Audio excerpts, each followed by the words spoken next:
Sud Radio, les clés d'une vie, Jacques Pessis. Sud Radio, les clés d'une vie, celle de mon invité. Un personnage de bande dessinée est à l'origine d'un surnom derrière lequel vous avez longtemps caché celui que vous étiez vraiment. Aujourd'hui, vous vous déshabillez moralement sous une couverture, celle d'un livre particulièrement émouvant. Bonjour Vincent Lagaffe, ou plutôt bonjour Franck. Bonjour Jacques. C'est vrai que Je m'appelais Franck chez XO, c'est une autobiographie qui va être le fil rouge de cette émission. Je vous avais déjà reçu dans les clés d'une vie voici bien longtemps. Et donc on va évoquer votre parcours à l'inverse de la réalité, à l'inverse de ce qui s'est passé. On va commencer par la fin, on va continuer par le début. Volontiers. Qui est vraiment étonnant. Ce livre, il y a plein de choses dedans et il y a quand même une date que j'ai trouvée qui n'est pas dedans, qui est le 27 avril 1950. C'est le jour où on dépose les statuts du Club Med. C'est-à-dire Gérald Blitz avait rencontré sur l'île de Majorque un fournisseur de tentes de camping, Gilbert Trigano, qui lui avait dit si on faisait un club ensemble, et c'est né comme ça, et c'est le 27 avril 50, et je crois que le Club Med, vous avez passé 8 ans. Oui, j'ai passé 8 ans, je ne la connaissais pas cette date. Le Club Med a démarré en 50. Oui, en 50. Entre Gilbert et... les statuts ont été déposés, ça a démarré un an plus tard. D'accord. Voilà. Et ils s'étaient rencontrés, Blitz était un champion de water-polo, oui. Il avait acheté des tentes pour son village. Voilà. Oui, absolument. Mais c'est une belle histoire, une très belle histoire. Et vous, votre vie, elle a vraiment commencé en Bulgarie, je crois, à Roussalka, une station balnéaire. Ma vie professionnelle, artistique, disons, elle a commencé, là. C'est un concours de circonstances. Moi, j'étais en Roumanie pour finir de débarrasser la ferraille d'un bateau français qui s'était échoué et drossé sur les cailloux. Et puis, comme on a pris du retard à cause de la météo, on a fini le chantier pendant que le club s'ouvrait. Et donc, c'était plus facile pour nous d'être logés au Club Méditerranée. Et donc, j'ai découvert la vie du club et j'ai eu envie d'y séjourner plus longtemps. Jusque-là, votre spécialité, c'était la soudure, je crois. Vous étiez un maître du genre. Alors oui, dans le chalumeau, il y a la brasure, il y a la soudure et il y a l'oxycoupure, où on mélange l'oxygène avec l'oxyacétylène et j'étais surtout spécialiste dans la découpe de la ferraille. Ouais. En tout cas, vous êtes à Roussalka, qui est au départ une ville, mais aussi une ville de Bulgarie, mais surtout une créature mythique, fantastique, une sorte de sirène dans la mythologie. D'accord, Jacques. Ok. Et c'est là où vous faites vos débuts sur scène un soir, par hasard un peu, pour animer le club. Oui, je suis copain avec l'équipe de Géo et comme les mecs voient que j'ai la gouaille et que j'ai le verbe facile et haut et méditerranéen, on me propose de rendre la réplique dans un sketch et ça a été une révélation. Oui. En même temps, vous avez totalement improvisé ce jour-là. Ah ben, j'avais une ligne de conduite en disant il faut que tu arrives à tel moment, que tu dises ça et que tu repartes à tel moment. Mais après, oui, c'était la liberté totale. Et à Roussalka est né le surnom de la gaffe. Alors à Roussalka en Bulgarie, oui, est né le surnom de la gaffe. C'est Patrick Nuget qui lui a fini par s'installer au Japon avec sa douce. Japonaise d'ailleurs. On était dans l'eau, dans la mer Noire. Alors ce jour-là, la mer Noire, elle est noire parce qu'il a plu la veille. Il y a des limons qui sont venus un peu noircir l'eau. On est Patrick Nuget, le chef de village, Jean-Pierre Roch et Christian Maillet, le chef des sports, et moi-même. On est tous les quatre dans l'eau, avec de l'eau jusqu'à mi-cuisse, et on regarde la plage parce qu'on voudrait organiser une parodie des Jeux Olympiques. Et à ce moment-là, il y a un monsieur qui arrive avec un petit dériveur et qui dit à sa femme qui est derrière moi sur la plage: chérie, donne-moi mes lunettes, il y a de la réverbération, j'ai mal aux yeux. Et il s'avère que cette dame a un nourrisson, mais un nourrisson de 6 mois dans les pattes. Donc elle se lève, elle prend le nourrisson, elle prend les lunettes et elle s'aperçoit que pour aller jusqu'au bateau, il faut nager. Et au lieu, logiquement, de me dire Vincent, sois gentil, amène les lunettes à mon mari, elle me dit: tiens, garde-moi le bébé, j'amène les lunettes. Donc je prends le bébé et au bout de 10 secondes, je lâche le bébé dans l'eau et je mets, sans mentir, 30 secondes à le retrouver. Oui. En cherchant dans l'eau, je dis: putain, mais il est où le nain? Il est où le machin? Et hop, je ressors le gamin de l'eau, qui n'a pas pleuré, qui n'a pas crié, qui était avec des grands yeux très, très surpris. Et sa maman a fait demi-tour, est venue récupérer le gamin et elle m'a dit: mais il est tout mouillé? Je dis: oui, on s'est baigné. Voilà. Et le chef du village a été tellement surpris de la rapidité, c'est carrément le mensonge réflexe. Donc dans un premier temps, il m'a dit: faut se méfier de toi. Ensuite, il a dit: on va t'appeler Lagaffe. Et ensuite, j'ai eu interdiction d'approcher les mômes. Et Gaston Lagaffe est né en 57 dans Spirou. Au départ, c'était pour combler un trou, un vide, une planche qui manquait, qu'on a inventé le héros sans emploi. On voit ce qu'il est devenu depuis. Alors, quand on vous lit aussi Vincent Lagaffe, on s'aperçoit finalement que les bronzés, ils n'ont rien inventé. Rien. Vous l'avez vécu en vrai. Ah mais complètement, et c'est pas péjoratif, Non, non. mais ils se sont vraiment inspirés des anecdotes et des faits divers du Club Méditerranée pour faire leur bouquin, et je trouve que j'espère qu'ils voulaient représenter le club, parce que ce qu'on voit, c'est la vie du club. Bienvenue Radio Galaswinda, la photo de Bienvenue qui se passe sous des trompes d'eau, le mec qui met le paréo sur la porte du bungalow parce qu'il est en galant de compagnie. Tout ça, je l'ai vu. Même l'accident dans la rivière avec Michel Croton, c'est Michel Croton, oui. Qui fait bip bip. Le bip bip, il est né au club avant même les bronzés. La star qui vient dans le club et qui est le personnage que tout le monde admire, que l'animateur tout de moins envie, il existe. Tout ça, oui, j'ai absolument tout vécu. Delon est venu d'ailleurs. Alors moi, j'ai croisé Alain Delon à Eleuthera, aux Bahamas, où il venait, je pense, chercher une propriété. Et comme à cette époque-là, le club de Eleuthera était le plus bel hôtel de l'île, il était descendu 3-4 jours au club. Alors, il y a aussi, on connaît Jean-Claude Duss dans Les Bronzés qui cherche à conclure. Et il y a une autre façon de conclure aujourd'hui, enfin, à cette époque-là au club, pour recevoir des colliers de bar. Ça, c'était important, Vincent Lagaffe. Oui, il faut pas faire partir une polémique de prostitution là-dessus, mais il est vrai que la devise du Club Méditerranée était que le soleil se lève pour tout le monde et que tout le monde a droit au bonheur. Et le club était, à cette époque-là, épargné par ce nouveau fléau qui était à l'époque le sida, donc on l'a pas connu. 68 était passé par là, la révolution sexuelle, la liberté sexuelle. Donc c'est vrai qu'il y avait un arrière-goût de facilité, de fantaisie, de légèreté. Et c'est vrai qu'au Club Méditerranée, les rencontres se faisaient très facilement. Et il s'avère que quand une personne n'était pas dans le milieu du mannequinat ou du sport haut niveau, ça pouvait être parfois un petit peu plus compliqué pour eux de faire des rencontres d'une journée, d'une nuit, d'une semaine. Et il y avait des gens qui se plaignaient en disant « Ouais, affiché, sous prétexte qu'on est un peu bedonnant, nous on n'a pas le droit au bonheur ». Et le chef du village avait instauré le fait que si tu rendais service, t'avais droit à un carnet-bar. Donc c'est vrai que j'ai connu des mecs qui n'ont jamais acheté un carnet-bar, qui ont passé toute leur saison aux frais de la princesse.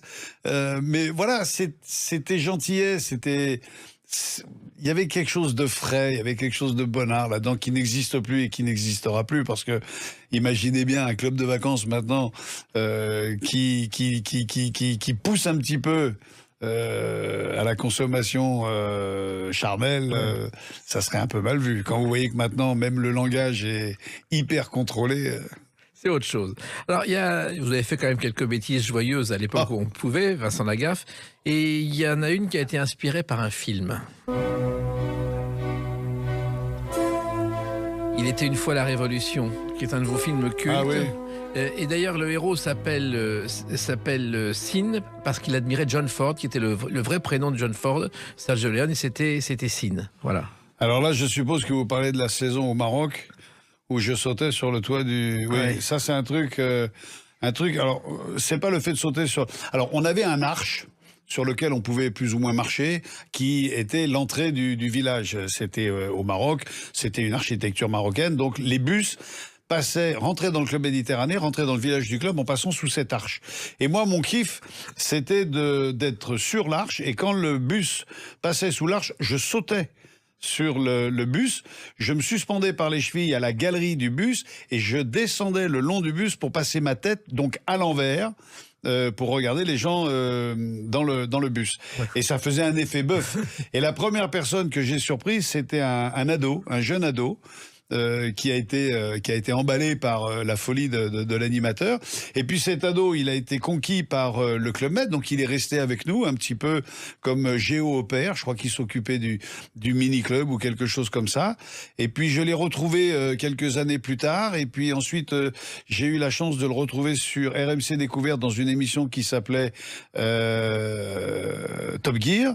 Et puis ensuite, il m'a téléphoné. Il m'a dit: est-ce que tu veux faire du théâtre? Est-ce que tu veux reprendre mon rôle, etc.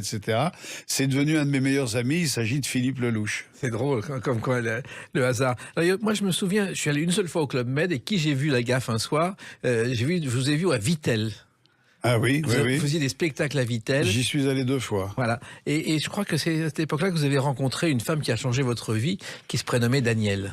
Ah, Danielle Ryan, Ouais. c'est ma grande sœur, c'est ma frangine. C'est une femme qui, elle était anti-club.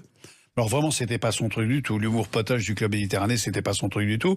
Et elle est venue au club parce qu'elle était en pleine déprime, parce qu'elle a travaillé longtemps avec Jacques Audiard, Michel Audiard, pardon. Et Michel était décédé et elle avait du mal à s'en remettre. Donc son mari, Keith, en anglais, lui avait proposé de venir jouer au golf à Vittel. Et elle était déprimée, elle restait dans son bungalow, dans sa chambre d'hôtel, à bouquiner ses livres. Et puis, il l'a tellement bassiné, bousculé en lui disant « Viens, il y a un mec, il est vraiment drôle, c'est un clown, ça va te plaire ». Elle est venue dans le théâtre Garnier de Vittel, et puis elle s'est mise au dernier rang et elle a été surprise de rester tout le spectacle. Et quand elle est partie à la fin de la semaine, elle m'a donné une petite enveloppe dans laquelle il y avait sa carte de visite et au dos de laquelle il y avait écrit tout simplement « Si vous avez une moto... » Non, vous êtes drôle sans jamais être vulgaire si vous avez une moto, vendez-la. Elle faisait allusion à l'accident de Michel Colucci. Bien sûr. Et c'est cette dame qui, en grande partie, m'a ouvert les yeux et surtout m'a permis de rentrer dans le monde du spectacle. Eh ben, on va en parler avec une autre date, le 26 mai 1987. À tout de suite sur Sud Radio avec Vincent Lagaffe. Sud Radio, les clés d'une vie, Jacques Pessis. Sud Radio, les clés d'une vie, mon invité Vincent Lagaffe avec ce livre très émouvant dont on va évoquer les détails tout à l'heure, les surprises. Je m'appelais Franck chez XO et dans ce livre vous évoquez une période bien sûr de votre vie qui est importante, qui a commencé le 26 mai 1987 avec ce générique. La classe. La classe, musique de Gérard Tempesti, une idée de Guy Lux. Exactement, et je crois que le premier sketch, c'est le dialecte du mec bourré avec Jean-Marie Bigard. Alors non, ça c'est le premier sketch que j'ai fait avec Jean-Marie Bigard. Oui. Moi je me souviens, on avait passé les auditions ensemble et déjà son humour faisait un peu peur. Oui. Et c'est vrai qu'il s'est beaucoup fait recaler. Et il déprimait. Et un jour je lui ai dit, mais pourquoi on n'essayerait pas de passer un sketch ensemble? On a passé ce premier sketch ensemble et depuis il avait été... intégré à l'équipe et il a fait partie de l'équipe à plein temps. Et puis ensuite, on est parti en gala ensemble un bon nombre de fois. Mais c'est pas le premier sketch que j'ai passé. Le premier sketch que j'ai passé, je crois que c'était Ivresse, un mec bourré qui doit arrêter de boire. Et pour la petite anecdote, il manque un comédien.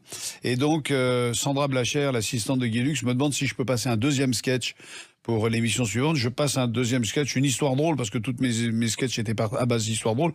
Et sans de faire d'audition, sans faire de casting, sans avoir présenté ce sketch, je raconte l'histoire de la tombola pied noir, qui se termine par la sodomie de la mer supérieure. Oui. Simplement, je savais pas qu'à la télévision française sur France 3, à 20h, on pouvait pas sodomiser la mer supérieure. Donc là, il y a eu un arrêt sur l'image. Guy Lux a été fou furieux, il m'a viré. Oui. Je me suis fait virer. C'était mon premier jour d'enregistrement. Et le lendemain matin, Sandra Blacher m'a appelé en disant que monsieur Guy Lux exigeait mon retour sur le plateau. Voilà. Donc je me suis fait passer un savon. Et ensuite, il m'a plus jamais quitté jusqu'à son dernier jour. Et il a beaucoup compté pour vous. Je crois que tout a commencé au Club Med avec un sketch qui s'appelait le Surbook, Vincent Lagaffe. Il y avait un sketch qui durait un quart d'heure, 20 minutes, qui était une parodie du Club Méditerranée, parce que bien souvent, on exerce le surbooking pour être sûr de ne pas avoir de place vide. Et quand arrive un surbooking au Club Méditerranée, c'est, comme on dit vulgairement, la bite et le couteau. On se retrouve à 3, 4, 5 dans un bungalow et ça peut créer des embroglios, ça peut créer des complications, mais ça peut aussi créer des très belles histoires. Donc je fais ce sketch et je me dis que ce sketch en un quart d'heure, il n'est pas développé comme on aurait dû le développer. Donc je prends l'initiative seul de faire de ce sketch une pièce de théâtre. Mais j'en parle à personne parce que je sais qu'on va me le refuser. Donc je ne dis rien. Et dans ce spectacle qui s'appelle Un cabaret, dans lequel c'est un amoncellement de sketchs, normalement on a 7-8 sketchs.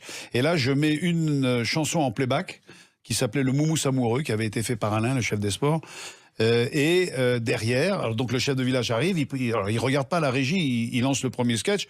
Et puis ensuite, il est surpris de voir le Surbook en deuxième sketch, alors que c'était un sketch qui était généralement le final. Donc il lance le Surbook. Et puis, quand le Surbook commence, il passe derrière dans les coulisses et il me parle à travers le décor. Et il me dit, mais il n'y a qu'un seul sketch.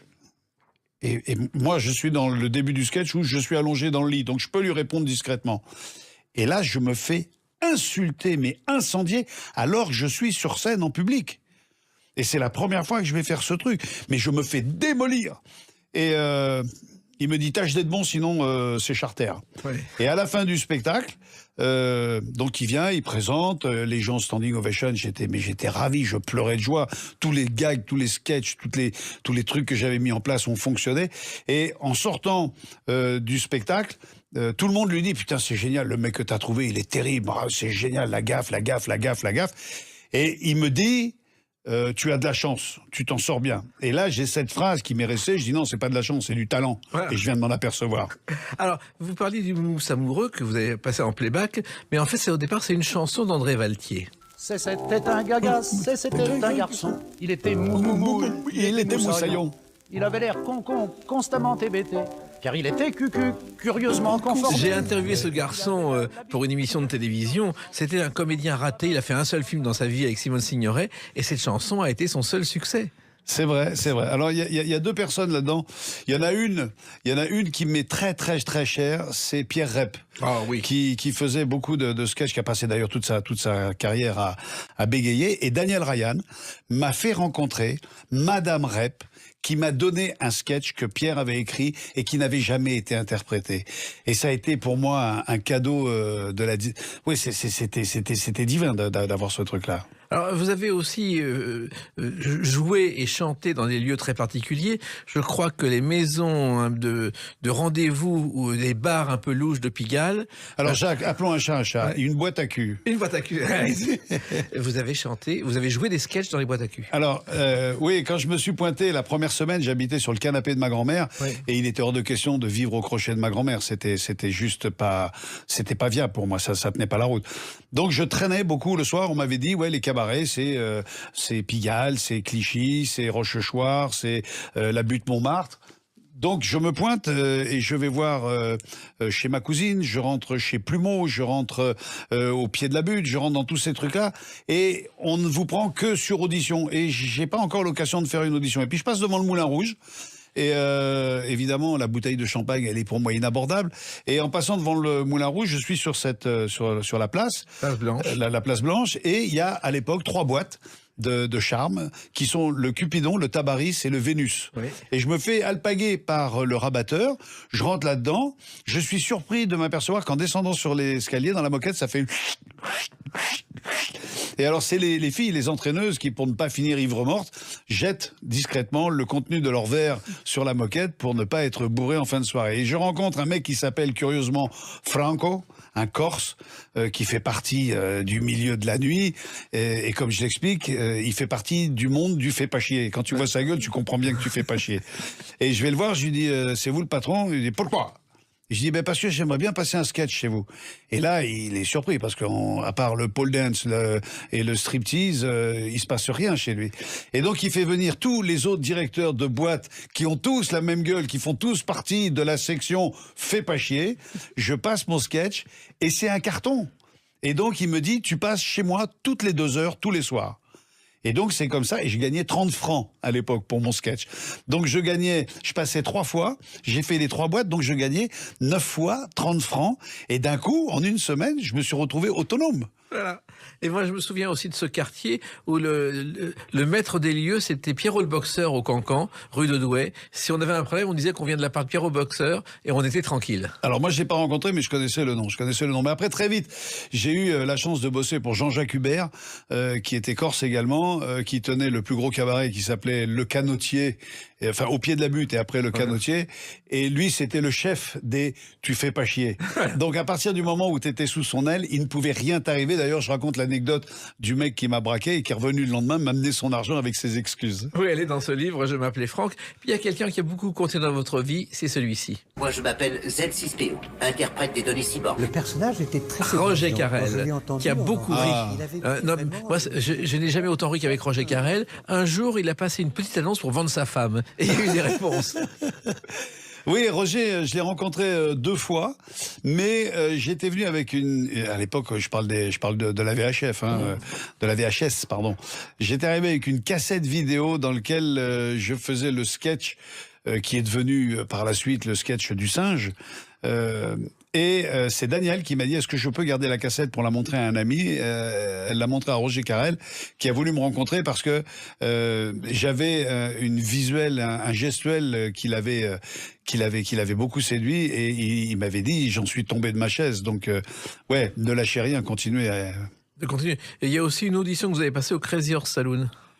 Oui, ça a été mon premier bid. Ouais. C'est encore une fois une idée de Daniel Ryan où je faisais. Alors là, c'est pareil. Le Crazy Horse, faut pas faire du texte.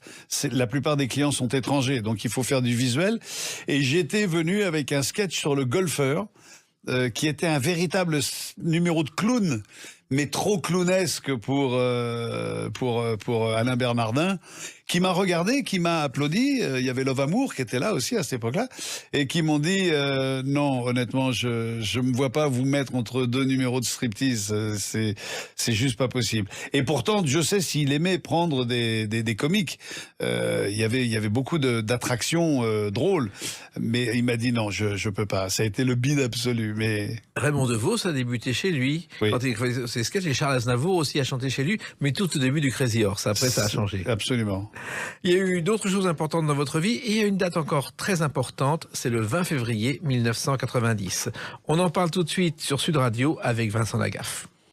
Sud Radio, les clés d'une vie. Jacques Pessis. Sud Radio, les clés d'une vie, mon invité Vincent Lagaffe.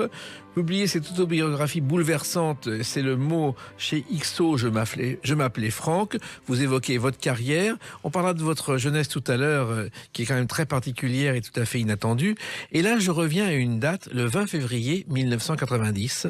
C'est votre première télévision, c'est Télé Caroline, avec Caroline Tresca. Et c'est la première fois que vous chantez à la télévision cette chanson. Le lavabo, il se trouve dans cette émission, il y a un reportage sur la disparition des hippocampes juste avant vous, et après les gadgets inutiles. Et Ça me dit quelque chose, oui, il me semble bien. Et cette chanson a changé votre vie, et finalement au départ elle a été un gros bide. Oh ben elle a même pas été un bide, elle a été carrément refusée, éjectée, déboutée. C'était innommable. J'avais ce sketch qui Toc 50 où je parlais, je brocardais un peu les comédiens, les chanteurs de l'époque. Je parlais de Mylène Farmer en l'appelant la vilaine fermière. J'appelais de Jeanne Masse Jamas. Je brocardais un petit peu, et à la fin je disais de toute façon faire un tube c'est facile, hein, tu prends un rythme qui groove comme un blocos, 1 2 1 2, et là-dessus tu mets tout ce que tu veux, n'importe quoi. Oh qu'il est beau le lavabo. Et puis ça marchait très fort. Et puis je suis allé voir Gérard Louvain parce que je voulais passer dans Sacrée Soirée pour essayer de faire de la promotion pour avoir des salles un peu plus grandes. Et il m'avait dit je prendrai pas un comique en direct, surtout un comique qui démarre. S'il se casse la gueule, je perds de l'audience. Et donc moi, droit dans mes bottes, j'ai dit donc vous préférez prendre un mec qui va venir en playback chanter une chanson en lisant un prompteur plutôt que de prendre un jeune artiste qui va poser ses burnes sur la table et qui va tout sortir avec ses tripes. Et il m'a dit ouais. J'ai dit donc si je fais un tube, vous me prenez. Il m'a dit fais un tube, je te prends. Et on s'est serré la main parce que pour moi une poignée de main et un regard vaut tous les papiers du monde. Et pour Gérard ça a été la même chose. Il m'a serré la main, je lui ai dit sûr. Il m'a dit promis. Et on a fait. Alors Hervé Hubert est rentré dans la danse à ce moment-là. Il m'a dit mais fais un disque avec ça. Et je dis mais ça, je vais pas faire un disque avec le lavabo. Donc on a fait le disque avec Oh qu'il est beau le lavabo, et on l'a envoyé à toutes les radios. Oui. Et toutes les radios nous l'ont renvoyé, ou nous ont dit non, c'est pas la couleur, c'est n'importe quoi. Qu'est-ce que vous voulez, il y a aucun message. Non, vous êtes gentil, passez votre chemin.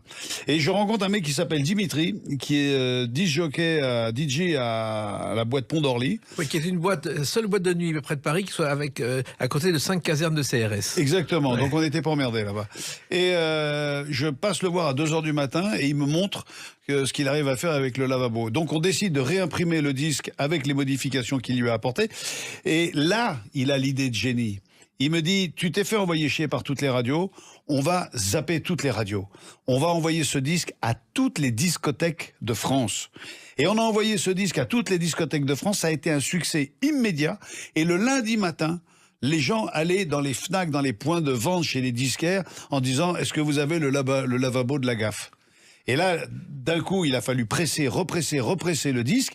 Et les radios n'ont pas compris comment un disque pouvait avoir du succès sans passer par les radios. C'est là où je suis devenu un peu con et ingérable. C'est-à-dire qu'après, quand on m'invitait, je dis c'est facile maintenant. Ouais. Maintenant que tout est fait, c'est facile. Eh ben non, fais-le sans moi. Je crois que vous êtes resté 53 semaines en tête des ventes de disques. Alors, avec la Zoubida. Avec la Zoubida. Avec la Zoubida, je suis resté 53 semaines, 17 semaines premier. Oui. Devant Michael Jackson, les Stones, Madonna, Phil Collins, etc., etc. Donc ouais, je me suis pas fait que des amis dans le métier. Ben, la Zoubida, justement, on va l'écouter. La Zoubida faudrait bien y aller. La Zoubida faudrait bien y aller. Augmente sa mère si elle veut aller. Ça aussi, c'est au départ, c'est né comme ça. Ben, là, il nous manquait un titre pour avoir les 12 titres d'un 33 tours. Hein, et je faisais un tout petit bout de cette chanson sur scène quand je faisais le personnage de Mokhtar. Mokhtar qui a réellement existé à Agadir, qui était jardinier, et la Zoubida qui était femme de chambre, gouvernante au Club Med, qui ont été un couple d'amis que j'ai gardé pendant très longtemps.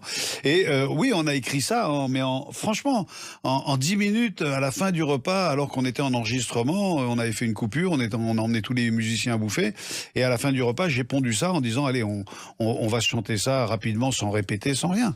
Et ça a fait le succès que ça a fait. Et c'est vrai que les seuls problèmes qu'on a eus, on n'a jamais eu aucun problème avec des gens du Maghreb. Jamais, jamais, jamais, jamais. Les seuls gens qui nous ont posé des problèmes, ce sont des petits blancs bien français, bien intelligents, bien intello, qui ont dit comment ça, vous sous-entendez qu'un arabe est un voleur de scooter? Je dis ouais, mais pas plus qu'un autre. Hein. Regarde, lis le livre, tu verras que le premier des deux à avoir volé un scooter, c'était moi. Hein. Exactement. Et c'est vrai que vous avez volé un scooter et vous avez même refait des mobylettes. Ben, c'est-à-dire que mon père, qui avait une politique un peu compliquée, ne voulait pas que je roule en deux temps, parce que en deux roues, parce qu'il avait peur qu'on se fasse mal, chose que je peux comprendre. Mais moi, j'avais besoin de me déplacer. J'étais trop jeune pour une voiture. Donc, un jour, il est arrivé, et sachant que j'étais démerdard, bricoleur, il m'a dit, tiens, je te donne une pédale et une bougie. Si tu arrives à faire une mobilette à partir de ça, tu pourras garder ta mobilette. Donc nous, avec Benoît, mon pote, on a vite compris le truc. On a été récupérer un vieux scooter en panne qui était là depuis 1 an sur le trottoir. Donc, on a volé un scooter. On a fait semblant d'avoir construit, et c'est ainsi que j'ai volé mon premier scooter. Je n'en ai volé qu'un d'ailleurs, Ouais, c'est celui-là. Vous avez volé de vos propres ailes aussi, et parce qu'il y a eu aussi le théâtre avec le surbook. Moi, je me souviens à la Michaudière, j'avais vu le surbook qui avait été un succès, démoli par la critique. Ah mais c'est même pas démoli, c'était rabaissé sous terre, quoi. C'était épouvantable. Je pensais pas qu'on pouvait être aussi cruel. Alors oui, le journaliste qui venait voir une pièce de théâtre, il se dit c'est pas du théâtre. Il y a l'émission, la pièce durait entre 1h30 et 2h40. C'est-à-dire qu'on avait plus d'1h20 d'improvisation parfois. Quand le public vraiment rigolait, ouais, je partais en sucette. Et c'est vrai que même les comédiens, qui étaient des comédiens de théâtre, à part Serge Bocara, qui était un mec du cabaret, et puis moi, mon but, c'était de s'amuser. Je me prenais pas au sérieux. Je voulais provoquer le rire, la déconnade. Et pour moi, à partir du moment où la salle est pleine, où tout le monde est payé et où ça marche, le contrat est rempli. Exactement. Mais je me suis fait démolir par la presse. Ça n'a pas empêché le public de venir. Ah non, ce qui a empêché le public de venir, c'est que le soir de la première, ça a pété dans le métro Saint-Michel. Oui. Donc là, ça a été un peu plus compliqué de faire venir le public. Le public qui venait au compte-gouttes était fidèle, mais c'est vrai qu'on ne pouvait plus avoir les groupes de retraités, les groupes de jeunes, les groupes scolaires. Ça, on n'avait pas le droit. Le plan Vigipirate avait été créé. Il n'empêche que Isabelle Salvini... ma regrettée copine avait fait la captation de ce spectacle pour France 2, et j'ai l'honneur, la prétention de souligner que lors de la diffusion en prime time, on a été le record d'audience de la chaîne de l'année, et quand on a fait la deuxième diffusion en deuxième partie de soirée, on a eu la meilleure deuxième partie de soirée de l'année. Alors, il y a eu le théâtre, il y a eu les sketchs, et puis, grâce à Guy Lux, il y a eu la télévision. Je crois qu'un soir, il est venu vous voir en coulisses et qu'il avait une idée à vous proposer de jeu. Ah, Coco, j'ai bien ri dans ton émission. Qu'est-ce que tu me fais rire? T'es con, mais qu'est-ce que t'es con, mon pauvre. Ah, mais alors, mais quel con. Voilà, quand on avait du talent, on était con pour lui. Mais c'était très, très positif quand il vous disait t'es trop con. Alors, il vient me voir dans la loge de la Michaudière. Et il me dit, qu'est-ce que tu fais après la pièce de théâtre? Je dis, je rentre chez moi, je vais bouffer. Mais non, que t'es con. Après la pièce de théâtre, qu'est-ce que tu vas faire? Je dis, je sais pas, Guy, j'ai aucune idée, pourquoi. Et il me dit, est-ce que tu veux faire de la télé? Je lui dis, oui, pourquoi pas, mais vous me voyez dans quoi? Parce que Guy, on le vous voit. Oui. Il tutoie tout le monde, mais Guy, tu ne tutoies pas Guy. Je sais pas, Guy, j'ai une émission à te proposer. Je dis, oui, c'est pourquoi? C'est TF1. Bon. Je dis, ouais, mais moi, vous savez, en dehors de faire des jeux, c'est un jeu. Je dis, ouais, mais moi, je suis un mec de ça, c'est en direct. Je dis, ouais, mais moi, il faut que ça c'est tous les jours. Je dis donc, tous les jours, une quotidienne, en direct, un jeu sur TF1, oui, et c'est parti comme ça. C'était l'heure à l'appel. C'était l'heure à l'appel, et j'ai répété la première émission. Alors, c'était mon beau-frère qui était mon régisseur sur scène, que j'ai demandé à intégrer à l'équipe de TF1. Et j'ai répété la première, et après, j'ai dit à Guy, je ne répéterai plus les émissions. T'as raison, c'est comme ça que tu seras le meilleur. Ah, il est con. Oui, alors Guy Lux avait un immense défaut. Quand il créait des jeux, mais quand il essayait de vous l'expliquer... Ah, mais c'était pas possible. C'était un peu... On comprenait rien. Ah non, mais c'était pas possible. Moi, j'ai eu la chance de bosser avec Sabine Mignot et Gérard Louvain, qui étaient associés sur cette émission également. Et heureusement qu'ils étaient là. Heureusement que Gérard était là pour traduire ce que Guy essayait d'expliquer. Parce que le jeu était tout simple. On fait un jeu. D'après ce jeu, tu trouves un numéro, tu alignes tous les numéros que tu vas découvrir dans l'émission, et à la fin, ça fait un numéro de téléphone. Voilà. Mais pour Guy, c'était pas possible d'expliquer ça. C'était pas possible. Et ensuite, il y a eu un autre jeu dont le générique est resté mythique. Alors,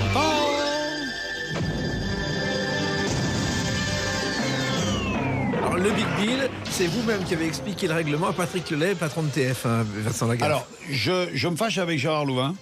Depuis, on est redevenus les meilleurs amis du monde, mais je me fâche avec Gérard, et en tant que bon ingérable que j'étais déjà, j'arrête l'émission en plein milieu. Je dis, puisque c'est comme ça, tiens, tu sais quoi, lundi, je suis pas là pour l'émission. Démerde-toi.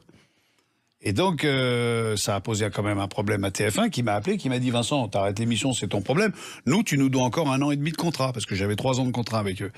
À l'époque, on pouvait bosser 3 ans d'avenir. Et il me dit, à la rentrée, il faut que tu nous amènes quelque chose d'autre. Donc, Hervé arrive avec Let's Make a Deal, qui devient le Big Deal. Hervé Hubert, Hervé Hubert, qui a été le producteur de tout ce que j'ai fait, qui est devenu maintenant l'empereur de la télévision. Et... je me vois dans le bureau du 14e, dans le bureau de Patrick Lelay, autour de cette grande table en lapis lazuli, qui à elle toute seule vaut le prix d'une maison. Et il y a tout le haut gratin de TF1. Il y a De Vergès, Couture, Sabine Mignot, Gérard Louvain, Claude Lambert, Étienne Moujotte, enfin tous les grosses légumes sont là. Et Patrick est assis au bout, il dit, bon alors vas-y, explique-nous là, qu'est-ce que tu veux faire? Avec son ton de breton qui rigole pas, où tu sens que t'as pas intérêt à te planter, t'as 15 secondes pour captiver leur attention. Et j'ai dit, écoutez, c'est simple, je vais animer une émission dans un queue de Pyrrhose. Le décor, c'est une usine désaffectée avec une soucoupe volante qui a pulvérisé le toit. Je vais co-présenter avec un extraterrestre virtuel. Je ne répéterai jamais les émissions. Je vais tout faire à l'improvisation, à la spontanéité. Si je fais des fautes de français, de vocabulaire, je ne me reprendrai pas. Et pour être sûr d'être toujours face caméra, au lieu de tourner avec 7 caméras, je vais vous demander 19 caméras. Oui. Et là, je voyais bien qu'autour de la table, ça se gonçait un peu, mais personne n'osait dire rien. Et il y a eu 10-15 secondes de silence, et petit à petit, je voyais toutes les têtes se tourner vers le taulier. En attendant, si le taulier dit c'est bien, c'est bien. Si le taulier dit c'est pas bien, c'est pas bien. Et là, il y a le taulier qui me regarde, qui me fait « T'es un grand malade, toi. Ça peut être prêt quand ?» Je lui dis « il nous faut 6 semaines. » Ok, je veux voir ce que ça donne. Et on en a tourné 1395. Ouais, c'est incroyable, c'est un succès phénoménal que vous n'imaginiez pas au départ. Non.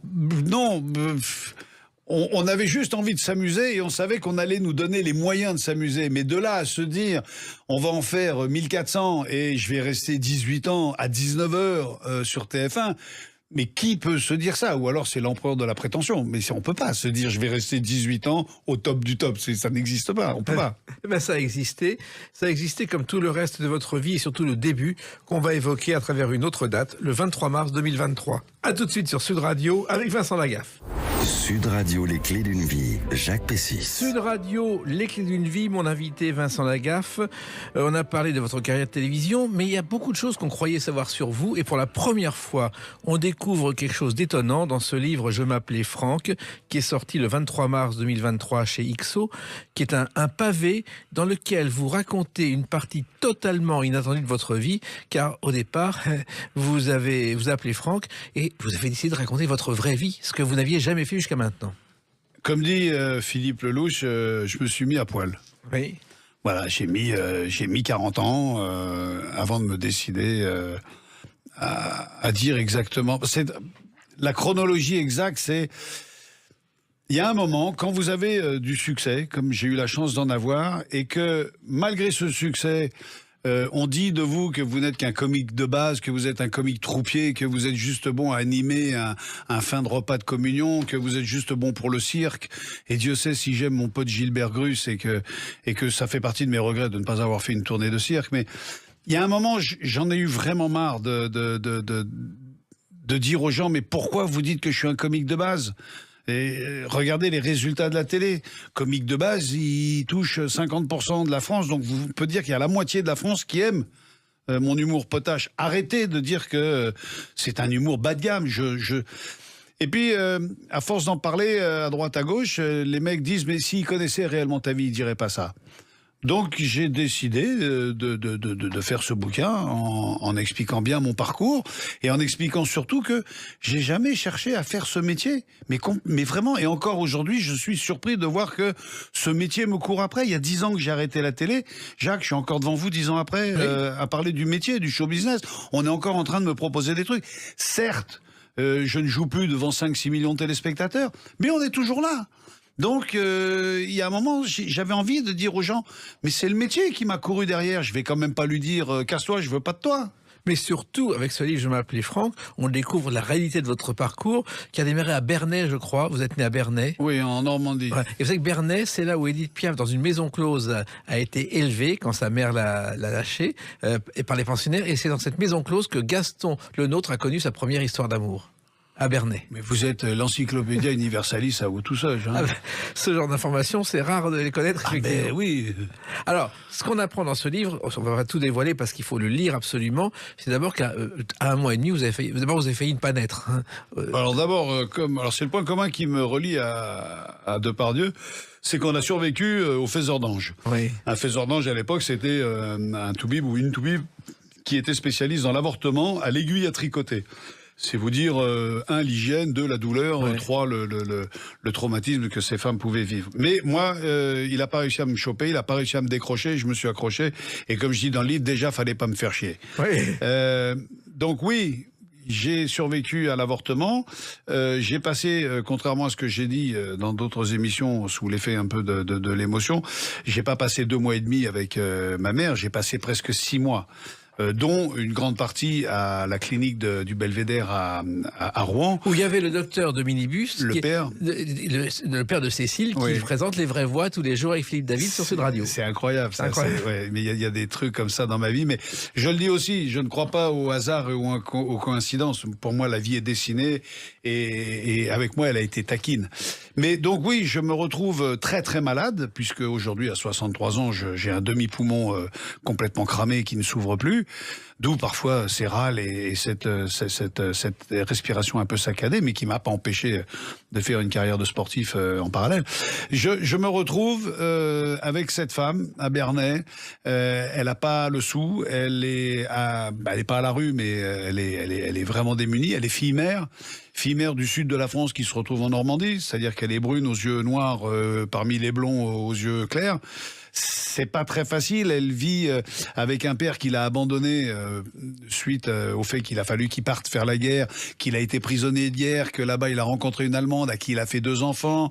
Quand sa mère, donc la grand-mère de ma mère, est décédée, il est revenu en France. Enfin, comme je le dis dans toutes les promos que je fais, si des personnes pensent avoir une vie de merde, lisez juste le premier paragraphe, le premier chapitre de ce bouquin, vous verrez ce que c'est qu'une vraie vie de merde. Ouais. Vous dites dans ce livre, si vous n'êtes pas content, vous pouvez rapporter le livre chez le libraire. Oui, si ça te plaît pas. Par contre, si t'as oublié le ticket, ben c'est pour ta gueule. Hein.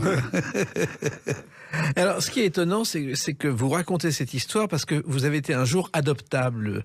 Et ça, c'est un terme très précis. Oui, c'est assez péjoratif, c'est assez restricteur. Mais, encore une fois, les coïncidences, j'y crois pas. Je suis dans un état lamentable. Ce docteur de minibus qui m'administre, je crois que c'est une dose de Cortencil qui est quelque chose comme 100 fois supérieure à ce que je peux avoir, il me sauve la vie. Parce que le 31 mars à 0h15, sur mon bulletin médical, est écrit mort clinique. Lèvres légèrement cyanosées, mort clinique. Et dans la nuit, alors combien de temps après, je pense pas 8 heures plus tard, mais dans la nuit, je reprends. Et et mon cœur repart. Et je suis vivant. Et est-ce que d'un coup, je ne tousse plus? Bref, toujours est-il que le 1er avril, je suis déclaré adoptable. Mon fils est né le 1er avril. Incroyable. Alors, allez-y, allez me raconter que c'est une coïncidence. Non. Non. Alors, il se trouve aussi que vous êtes adopté par une famille parce que la mère ne pouvait pas avoir d'enfant. Vous êtes un enfant turbulent. Je crois que vous avez battu le nombre de records d'école de Sacha Guitry, qui a fait 12 fois sa 6e et toutes les écoles possibles et imaginables. Un jour, son père vient à Janson en disant: vous allez renvoyer mon fils. C'est le directeur de Niort. Je peux pas le renvoyer. Il est jamais venu. Et vous, c'était pareil. Moi, j'ai eu une appréciation que j'ai retrouvée par la suite, et donc j'ai bon espoir de me dire que j'ai été le premier à en bénéficier. Sur le cahier de correspondance, c'était écrit: Vincent devrait se retourner un peu plus souvent pour regarder le tableau. Et d'ailleurs, vous avez truqué vos bulletins scolaires. Vos parents adoptifs n'ont jamais eu vos bulletins scolaires. Non, jamais. Ma mère était incapable, c'est elle qui s'occupait de la scolarité, et ma mère a jamais été capable de faire 2 fois la même signature. Donc, n'ayant pas les clés de la boîte aux lettres, je prenais le courrier avec une pince à cornichon, j'ouvrais le courrier, je le signais et je le rapportais le lundi matin à Monsieur François, qui était le patron du cours François. Et voilà. Et vos parents s'étonnaient pas de ne pas avoir de bulletin scolaire? Je sais pas, je me souviens pas, mais non, parce que je me souviens pas avoir eu sur le carnet un mot à l'intention des professeurs disant: je ne comprends pas, oui, il y a jamais aucune intervention de votre part. Non, c'est juste que le dernier jour, quand le père François a décidé qu'il voulait plus de moi dans le bahut, il a écrit une lettre en disant: nous ne reprendrons pas Vincent pour des raisons de discipline, nous vous prions d'ores et déjà de chercher un autre établissement censé l'accueillir. Je récupère la lettre, je déchire la lettre, parce que je me suis dit: ça va gâcher les vacances. Oui, exactement. Alors, vous avez aussi beaucoup voyagé dans vos jeunes années en fonction des mutations de votre père. Oui. Il y a eu Rouen, il y a eu Paris, Clamart, Meudon. Voilà, il y a eu la Provence. Oui. Ça a été partout. Ben, mon père travaillait, il était chimiste et il travaillait pour la Shell. Et c'est vrai que les 4-5 premières années, on a beaucoup voyagé. On est resté à Paris dans le 6e arrondissement quelques années, et puis très vite, il a été muté comme patron de la pétrochimie à Berlétan, et il avait un appartement de fonction à Aix-en-Provence. Donc très vite, on a habité Aix-en-Provence, et puis mon père, qui était plutôt quelqu'un de travailleur, a fait une très belle carrière, et puis très vite, il a eu la possibilité de s'acheter un terrain, une maison, mais je le dis aussi dans le livre, hein, moi je dis pas avoir eu une enfance hyper malheureuse, mais par contre j'étais matériellement à l'abri de tout. Voilà. Alors, ce qui me manquait, c'était le sentiment. Oui, parce qu'il était très dur avec vous. Les vacances se passent à l'île d'Oléron, et vous avez découvert, je crois, la fessée aux orties. Oui, ça c'est quelque chose. Ça, c'est traumatisant. J'allais traîner chez les gens du fond du canton. Il y avait un peintre en bâtiment qui était, j'allais pas dire attiré par la bouteille, mais qui vivait de par et pour la bouteille, et qui avait l'alcool mauvais. Et donc, sa femme et ses enfants en prenaient un peu plein la gueule. Ils habitaient dans une espèce de maison en terre battue. C'était vraiment, il y avait vaguement de l'électricité. L'eau, elle était au puits. Bref, ça picolait beaucoup, ça disait beaucoup de conneries. C'était pas très clair. Dans cette famille, les relations entre eux étaient pas très claires. Et mon père m'interdisait d'aller là-bas dedans. Mais moi, il suffisait de m'interdire un truc pour que ce soit fun d'y aller. Et un jour, il m'a chopé en disant... La prochaine fois, je te préviens, je te donne une fessée aux orties. Que nenni. Hop, le lendemain, je suis retourné chez ces gens-là. Et mon père est venu me chercher, a pris un gros gant de caoutchouc de vaisselle. Je me souviens qu'il a dit à ma mère, je suis pas tout seul, tu prends aussi des orties. Il voulait pas le faire tout seul. Donc, elle a pris la ceinture de son peignoir, elle a pris un ortie qu'elle a posé sur ma cuisse. Mais mon père m'a donné 8 ou 10, avec une putain de poignée d'orties, et il m'a donné 8 ou 10 coups sur le cul, sur les cuisses. Et oui, c'est un souvenir de douleur, j'avais été... je me souviens, je me suis dit, mais on peut pas faire ça à quelqu'un qu'on aime, donc il m'aime pas. Et puis, il y a eu aussi le harcèlement à l'école. Et là, vous avez un jour répliqué pour qu'on vous fiche la paix, Vincent Lagaffe. J'ai eu la chance de rencontrer René Morachini. C'est un mec il y en a deux comme ça, j'aurais voulu les avoir pour père. C'est René et Jean. Jean, le père de Bernard, qui nous a aidés, qui a été un deuxième père pour moi à Aix-en-Provence. Mais René Morachini, c'était un Corse qui était venu sur le continent pour travailler comme aiguilleur du ciel. Et là aussi, c'était le mec qui te dit un truc, et tu sais que quand il te le dit, il est sérieux. Je me souviens, j'étais amoureux de sa fille, Anne. Ça a été mon premier flirt. J'allais la chercher, on descendait jouer dans la cour, et en descendant, le père il faisait « Oh, sortez pas du lotissement !» Et moi, en descendant, j'avais dit à Anne « Mais il est sévère ton père ?» Et je me souviens, il m'avait dit « Sors du lotissement, tu vas voir !» Et c'est vrai que j'ai un problème avec un grand du lycée qui me vole mon stylo et mon taille-crayon, et je raconte l'histoire à mon père, en me disant il va venir le récupérer. Mon père dit c'est pas grave, demande à ta mère, elle va t'en acheter un autre. Et j'ai dit mais j'en veux pas un autre, moi je veux celui-là, je l'ai gagné celui-là, c'est le fruit de mon travail, je l'ai gagné. Donc je raconte l'histoire à René Morachini qui me dit c'est le genre de personne, il faut que tu lui fasses comprendre tout de suite qu'il faut pas qu'il te fasse chier. Je dis ouais mais le mec il est 5, ils sont 3 en permanence, il est 5, il est beaucoup plus grand que moi, beaucoup plus costaud que moi, et c'est un caïd. Et il m'explique, il me dit, tu mets une brique dans ton cartable, tu lui fous le cartable dans la gueule, tu vas le coucher, crois-moi, il te fera plus jamais chier. Et au pied de l'immeuble, là où il y a les briques, ce jour-là, il n'y a pas de briques. Mais il y a un maçon qui a oublié sa massette, une massette en acier. Donc je dis, au diable la brique, je mets la massette dans mon cartable et je lui fous le cartable dans la gueule. Simplement, l'inertie d'une massette et l'inertie d'une brique, c'est pas la même chose.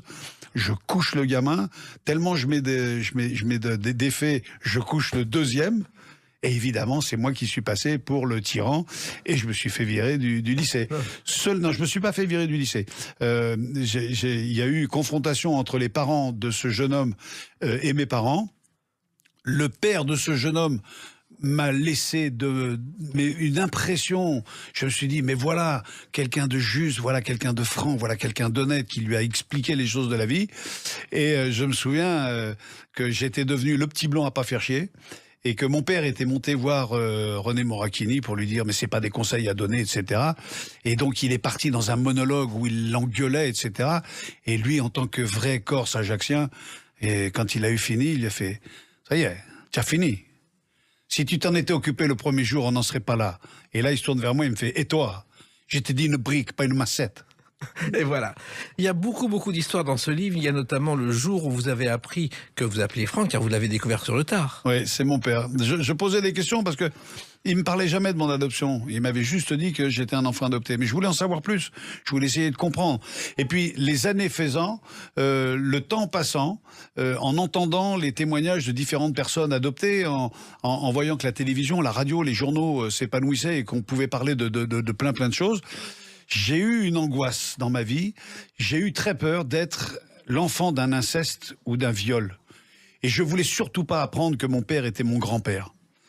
Donc, il a fallu que je sache. Donc, j'ai vraiment posé des questions à mes parents qui ne voulaient pas en parler, qui bottaient en touche chaque fois. Et puis un jour, j'ai tellement saoulé mon père qui m'a dit, mais vraiment, il était exaspéré. Et il me l'a dit pour que je lui foute la paix. Il m'a dit, je peux rien te dire si ce n'est qu'avant, tu t'appelais Franck. Voilà. Je m'appelais Franck, c'est chez XO, et je recommande celles et ceux qui nous écoutent à lire ce livre dont vous parlez avec une passion sincère, et surtout, il y a beaucoup d'émotions. On va découvrir dans ce livre le vrai Vincent Lagaffe, au-delà du Big Deal et du Zazoubida. Merci en tout cas d'avoir écrit. Ben écoutez, je sais pas, moi ça m'a fait un bien fou de l'écrire et je retrouve plein de témoignages très gentils et ça me fait très plaisir. Et puis passer 1 heure avec vous, Jacques, c'est un grand kiff. Ah, et réciproquement. Merci Vincent Lagaffe. À très bientôt, j'espère. À très bientôt. Les clés d'une vie, c'est terminé pour aujourd'hui. On se retrouve bientôt. Je vais rester fidèle à l'écoute de Sud Radio.